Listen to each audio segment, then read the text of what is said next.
নমস্কার বন্ধুরা, আবার আপনাদের সকলকে স্বাগতম জানাই আমাদের মেডিসিন বাংলা চ্যানেলের আরো একটি নতুন ভিডিওতে। বন্ধুরা, আজকের এই ভিডিওর মাধ্যমে আমরা জানবো এই জিনকোভিড সিরাপটি মূলত কোন কোন উপাদান দ্বারা তৈরি করা হয়েছে, এটি শিশু বাচ্চাদের কোন কোন ক্ষেত্রে ব্যবহার করা যেতে পারে, এটি খাবার সঠিক নিয়ম কি হয়ে থাকে ও এটি শিশু বাচ্চাদের কতদিন বয়সের পর থেকে খাওয়ানো যেতে পারে এবং এই জিনকোভিড সিরাপটির পার্শ্ব প্রতিক্রিয়া কি হয়ে থাকে শিশু বাচ্চাদের মধ্যে, বিস্তারিত বিষয়ে জানবো আজকের এই ভিডিওর মাধ্যমে। বন্ধুরা, আপনারা আজকের এই ভিডিওটি সম্পূর্ণ দেখলে জিনকোভিড সিরাপ সম্পর্কিত বিষয়ে একটি সম্পূর্ণ সঠিক ধারণা পেয়ে যাবেন, তাই ভিডিওটি স্কিপ না করে সম্পূর্ণ দেখুন। এবং বন্ধুরা, আমি যেহেতু সবসময় আমার এই চ্যানেলের মাধ্যমে শিশু বাচ্চাদের ওষুধের উপরই বেশিরভাগ ভিডিও তৈরি করি, তাই আমি পার্সোনালি চেষ্টা করি আপনাদের সকলের কাছে বড় বড় ফার্মা কোম্পানির ওষুধগুলোর ভিডিও করে আপনাদের সামনে তুলে ধরার। বন্ধুরা, আমাদের ভিডিও শুরুতেই মনে রাখতে হবে যে কোনো ঔষধই জীবনদায়ী, তাই ঔষধের এক্সপায়ারি ডেট দেখে নিয়ে ও অবশ্যই ডাক্তারবাবুর নির্দেশ মেনে আমাদের ওষুধগুলি ব্যবহার করতে হবে।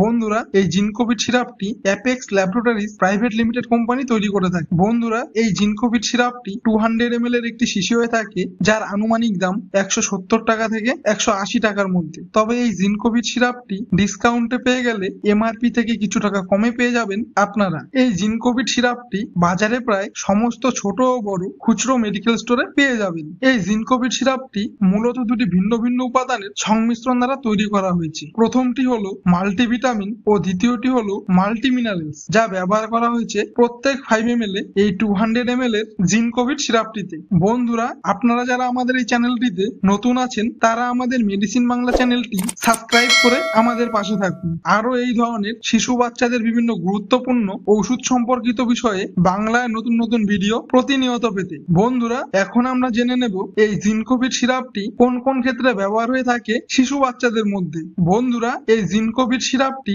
সাধারণত ডাক্তারবাবুরা 2 বছর বয়সের শিশু বাচ্চা থেকে শুরু করে প্রায় 10 বছর বয়স পর্যন্ত শিশু বাচ্চাদের একটি হেলথ সাপ্লিমেন্ট ভিটামিন সিরাপ হিসেবে ব্যবহার করা হয়, যা শিশু বাচ্চাদের শরীরের স্বাস্থ্য ও ওজন বাড়াতে সাহায্য করে, বিভিন্ন ধরনের শারীরিক ভাইরাল রোগ ও ইনফেকশনের প্রতিরোধ ক্ষমতা বাড়ায় ও শিশু বাচ্চাদের শরীরের হাড় হাড্ডি মাংসপেশি শক্তিশালী করতে সাহায্য করে। এটি শিশু বাচ্চাদের খাবার রুচি বাড়াতে সাহায্য করে এবং শিশু বাচ্চাদের শরীরের ত্বক ও চুলের স্বাস্থ্য বৃদ্ধিতে সাহায্য করে ও শিশু বাচ্চাদের ভিটামিনের অভাবে মুখের ভিতর ও জিভে অ্যান্টিফাঙ্গাল ইনফেকশন থেকে উপশম পেতে এবং শিশু বাচ্চাদের জ্বর সর্দি কাশির পরবর্তী সময়ে শিশু বাচ্চাদের শরীর দুর্বল হয়ে যায়, সেই ক্ষেত্রে শিশু বাচ্চাদের শরীরকে আবার আগের মতো উৎফুল্ল করে তুলতে সাহায্য করে। যদি এই ধরনের কোনো শারীরিক ত্রুটি বা ঘাটতি শিশু বাচ্চাদের মধ্যে দেখতে পাওয়া যায়, সেক্ষেত্রে তার থেকে উপশম পেতে ডাক্তারবাবুরা শিশু বাচ্চাদের এই জিনকোভিড সিরাপটি খাওয়ানোর জন্য প্রেসক্রিপশন করে থাকে এবং ডাক্তারবাবুরা তাদের নিজস্ব অভিজ্ঞতাকে কাজে লাগিয়ে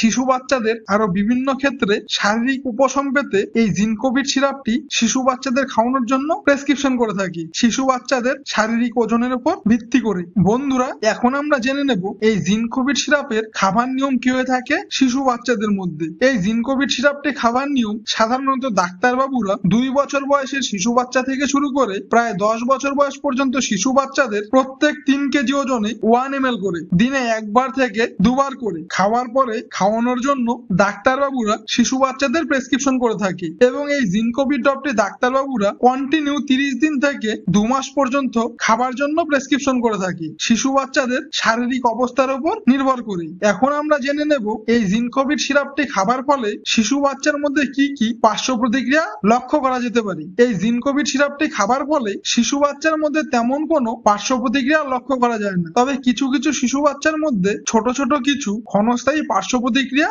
লক্ষ্য করা যায়। সেগুলি হলো বমি বমি ভাব হওয়া, ঘর হজম ও পেটে গ্যাসের সংযোগ লক্ষ্য করা যেতে পারে এবং কোষ্ঠকাঠিন্যের মতন লক্ষণ দেখতে পাওয়া যেতে পারে। যদি এই ধরনের কোনো শারীরিক লক্ষণ শিশু বাচ্চাদের মধ্যে দেখতে পাওয়া যায়, সেক্ষেত্রে এই জিনকোভিড সিরাপটি বন্ধ রেখে আপনাদের নিকটবর্তী শিশু ডাক্তারবাবুর সাথে পরামর্শ গ্রহণ করুন। বন্ধুরা, আজকের এই ভিডিওর মাধ্যমে এটাই ছিল জিনকোভিড সিরাপ সম্পর্কিত বিষয়ে বিস্তারিত আলোচনা। বন্ধুরা, আপনাদের যদি আমাদের ভিডিওটি কোনো রকম ভাবে ইনফরমেটিভ লেগে থাকে তাহলে ভিডিওটি লাইক, কমেন্ট ও শেয়ার করে সকলের কাছে পৌঁছে দিয়ে আমাদের পাশে থাকুন। ধন্যবাদ।